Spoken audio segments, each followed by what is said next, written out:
போடுவானுங்க சிட்டில கோவிந்தனை ஓட விட்டு முட்டுன்னு வச்ச முட்டில ஐயோ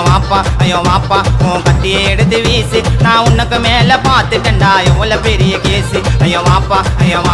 உன் கத்தியை எடுத்து வீசு நான் நேத்து கூட ஆச்சிட்டு வந்தேன் 307 கேசு கதைக்காரன் நான் வாழ்ந்த என்னோட ஊர்ல நான் சிங்கள போய் குத்துன கோவிந்த மாறல